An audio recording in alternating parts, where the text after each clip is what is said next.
नमस्कार प्रिय छात्राओं।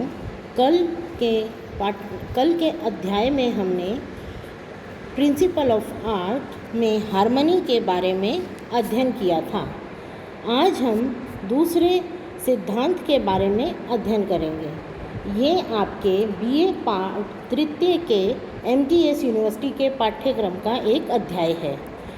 आज हम जिस सिद्धांत के बारे में अध्ययन करेंगे वह है बैलेंस या संतुलन।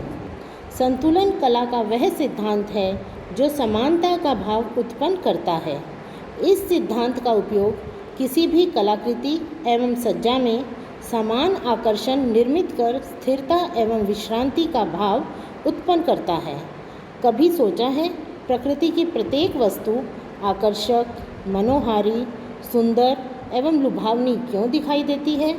क्योंकि प्रकृति की प्रत्येक रचना में संतुलन देखने को मिलता है। संतुलन अर्थात केंद्र बिंदु से दोनों ओर समान भार का होना। जैसे तराजू में दोनों ओर समान भार रखने पर संतुलन दिखाई देता है। सृष्टि की खूबसूरत रचना मनुष्य संतुलन का सर्वोत्तम उदाहरण है। गृह सज्जा में किसी भी वस्तु या स्थान को केंद्र मानकर उसके चारों ओर समान आकर्षण उत्पन्न किया जाता है। अब हम संतुलन की परिभाषा देखेंगे। संतुलन डिज़ाइन का वह सिद्धांत है जो शांति एवं संतोष का भाव देता है। संतुलन स्थिरता तथा बल का समान वितरण है जो विश्राम एवं शांति देता है।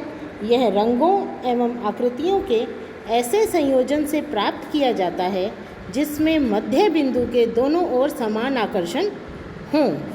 प्रत्येक कला में संतुलन आधारभूत तत्व है। यदि कलाकार कला में योग्य संतुलन स्थापित करता है तो उसकी कलाकृति सफल होती है। कला के प्रत्येक क्षेत्र में संतुलन द्वारा समान भाव निर्मित किया जाता है।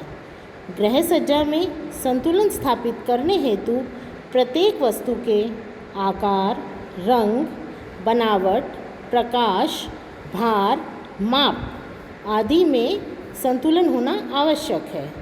सज्जा में संतुलन का उपयोग करते समय उपयोग में लाई जाने वाली प्रत्येक वस्तु आकर्षक एवं सुंदर होना चाहिए। यह एकता का भाव उत्पन्न करती है। अतः एक वस्तु आकर्षक एवं दूसरी अनाकर्षक ना हो। सज्जा में वस्तु में एकता होनी चाहिए। इससे शांति एवं आनंद की अनुभूति होती है। संतुलन का अर्थ है सरल। संतुलन अर्थात केंद्र बिंदु से समान अंतर पर समान वजन की वस्तु रखने पर समान संतुलन स्थापित होता है। किंतु यहाँ वजन का अर्थ दृश्य वजन से है, अर्थात वस्तु कितने प्रमाण में अपनी ओर ध्यान आकर्षित करती है। प्रत्येक वस्तु समान ध्यान आकर्षित करने वाली हो तो समान संतुलन स्थापित किया जाता है। उसी प्रकार संतुलन स्थापित करने हेतु असमान दृश्य वजन वाली वस्तु केंद्र बिंदु से थोड़े अंतर पर एवं अधिक दृश्य वजन वाली वस्तु केंद्र बिंदु के पास रखनी चाहिए। संतुलन दो प्रकार के होते हैं, औपचारिक संतुलन यानी फॉर्मल बैलेंस, अनौपचारिक संतुलन यानी इनफॉर्मल बैलेंस। औपचारिक संतुलन वह संतुलन है जो केंद्र बिंदु के दोनों ओर या चारों ओर समान आकर्षण की वस्तु रखने पर दिखाई देता है। एक वस्तु या स्थान का केंद्र वह बिंदु होता है जिसकी ओर समस्त आकर्षण केंद्रित किया जाता है। निर्धारित केंद्र बिंदु के चारों ओर समान दूरी पर एक ही आकार व भार की वस्तुएं रखी जाएं, तब उसे औपचारिक संतुलन कहते हैं। औपचारिक संतुलन हेतु बहुत अधिक कौशल की आवश्यकता नहीं होती। केंद्र बिंदु के दोनों ओर समान दूरी, आकार, माप, बनावट, रंग की वस्तुओं की रचना कर अथवा दोनों ओर समान दृश्य वजन अर्थात समान ध्यान आकर्षित करने वाली वस्तुओं की रचना कर औपचारिक संतुलन स्थापित किया जाता है। औपचारिक संतुलन श्रेष्ठता व्यक्त करता है। मानव निर्मित सुंदर कलाकृति में ताजमहल, लाल किला, ड्रैगन पैलेस, औपचारिक संतुलन के उदाहरण हैं। अब दूसरा है अनौपचारिक संतुलन यानी इनफॉर्मल बैलेंस।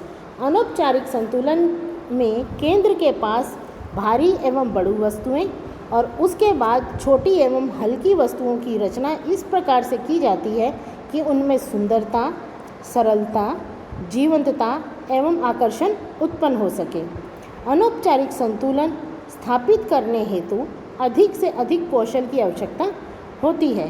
इस प्रकार के संतुलन द्वारा सज्जा में विविधता लाई जा सकती है।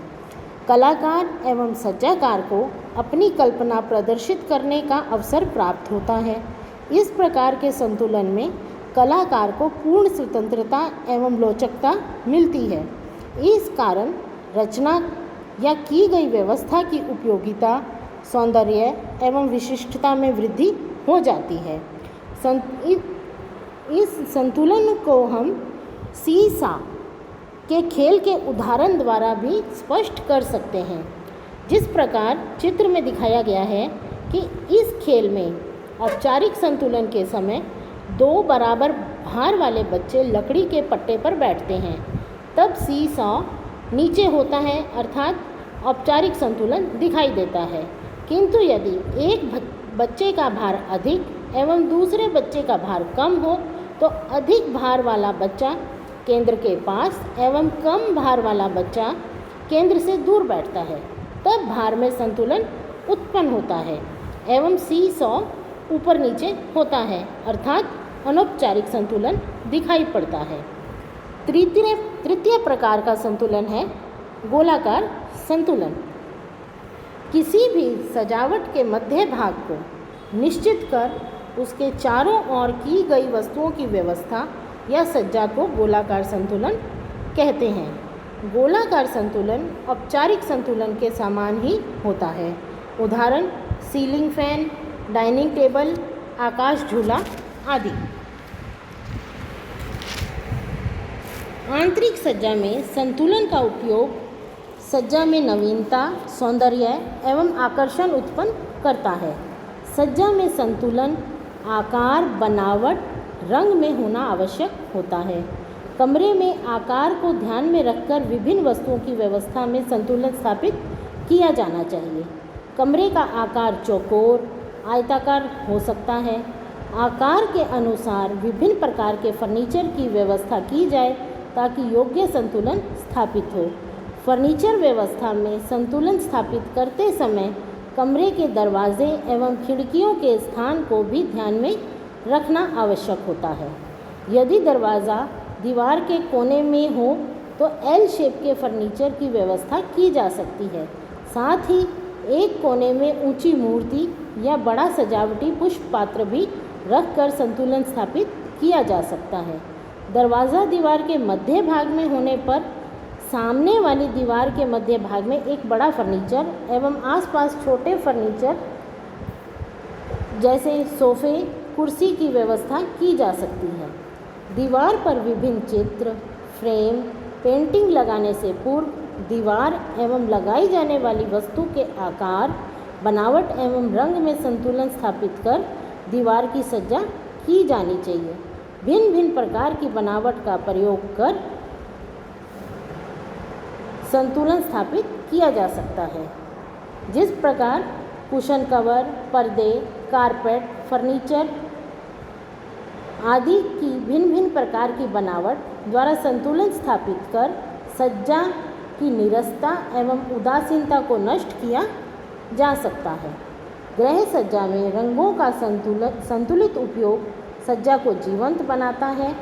उष्ण रंग, शीत रंग, विभिन्न मूल्यों के रंग, रंग कांति आदि का उपयोग कर औपचारिक एवं अनौपचारिक दोनों ही प्रकार का संतुलन स्थापित किया जा सकता है। भिन्न भिन्न रंग भिन्न भिन्न प्रभाव उत्पन्न करते हैं।